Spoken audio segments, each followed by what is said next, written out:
Is Texas going to be eliminated from the college football playoff? Is Diego Pavia going to do it? Is he going to be the one that finally kills the dragon? The head is taken off the snake. We do not have to talk about Texas for the rest of the year. 11 a.m. kick in DKR Stadium. Let's talk about it. I have three main questions for this game. Three questions that I think, depending on how you answer them, shows me how you feel or how you think this game is going to go. Number one, can Texas be efficient on the offensive side of the ball if it becomes a Vanderbilt game? Little asterisk right there. If it becomes a Vanderbilt game. And what does that mean?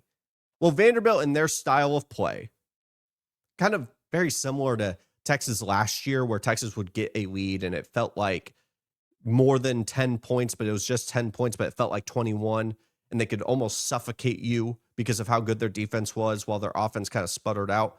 Not in the same exact way, but Vanderbilt, when they're able to pull off these 7, 8, 9-minute drives, and you get back on the field, you go for a 3 and out, and then you see another 7, 8, 9-minute drive or 10, 12 play drive.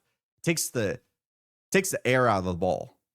And if it becomes a Vanderbilt game where your possessions become limited, Diego Pavia is just continuously at least getting 3, 4, 5 yards, maybe pops off a 25-yard run here.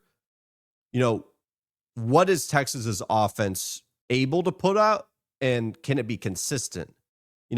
Are they going to score on the first and the last drive, but nothing in between? Is it going to be sporadic?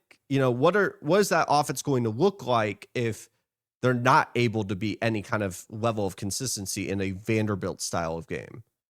And I think to that point, my next question number 2 would be, can Texas in any form have a consistent rushing attack? I don't know why it doesn't get talked about more often than it does, because everyone wants to talk, I guess, about Arch Manning and the quarterback position, the wide receivers. But when Texas is able to run the ball, they win the game. If they're not able to run the ball, they lose the game. Now, in the rare instance that they aren't able to run the ball and they win the game, it's mainly because they get a special teams play, which has been happening, 3 weeks in a row now? I think it's Kentucky there was a play. Mississippi State there was a play. Oh, I know there was a play in Oklahoma.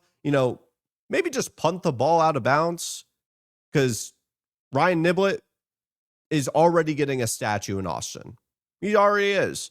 And they will find a way to get him the ball because he's just been the best playmaker on special teams easily. And you could maybe argue on the offensive side of the ball at this point. But all of that is a moot point if they are able to run the ball with Wisner. I believe Baxter's finally healthy.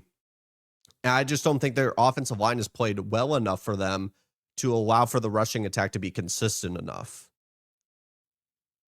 And I wonder, is that going to go hand in hand with what we were talking about with the efficiency on the offensive side of the ball? But we'll get to that here in a moment. The last question I have is there going to be a breaking point for Vanderbilt? Vandy's a talented team. They are. You have Pavia. The offensive line's played great. I think there's some talented weapons on the outside, but the depth that Texas brings outmatches 90% of the country, Vandy included, in terms of the talent rosters that there is. And sometimes when you have a talent roster of Texas's size going against a Vandy that is talented, but there's a gap between the two, it could be close for 3.5 quarters, but there's a moment where it breaks off. And this offensive line and their size, or the defensive line and their size, is able to lean on you. And I get a little worried about that with Vanderbilt. And I think it's fair for me to say, before I answer these questions, we do not know if Arch Manning is going to play. It could be Matthew Caldwell or Arch Manning. Arch Manning currently in concussion protocol and apparently getting pulled over. If you do not know what I'm talking about, go check Twitter. But I don't think it changes what I'm about to say, because it's not like Arch Manning has brought any kind of continuity or consistency from the quarterback position. So volatility is more of the same right now. Do I think Texas can be efficient on the offensive side of the ball if it is a Vanderbilt style type of game? No. Do I think Texas is going to be able to run the ball efficiently or even consistently? No. Do I think Vanderbilt could break if we get to late fourth quarter and it's a close game and Texas's talent just finally overwhelms them. Potentially, but I think Vanderbilt finds a way to win this game. Texas is playing with fire. They've been playing with fire. I mean, at the end of the day, you're playing with fire against, Kentucky and Mississippi State, but those are two programs and two teams that find ways to lose.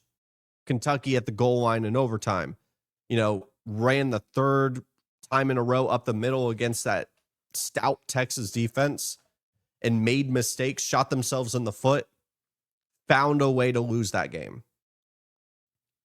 Mississippi State found a way to lose that game, running hurry up, kicking it to Niblet, all the different factors. They found a way to lose. That's what they've been doing all year. They did it against Florida. They did it against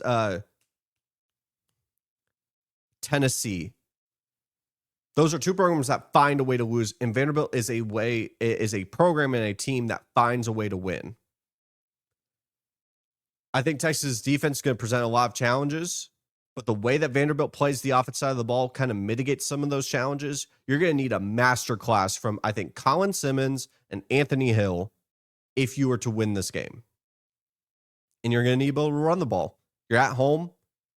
Texas needs this more than Vanderbilt. I think Vanderbilt could take this loss and still have a very good chance to go make the college football playoff.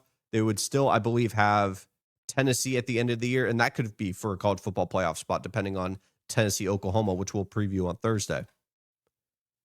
I'm trusting Vanderbilt in this spot to find a way to win and to knock off Texas. Is it wishful thinking? Partially. But I think Vanderbilt does it.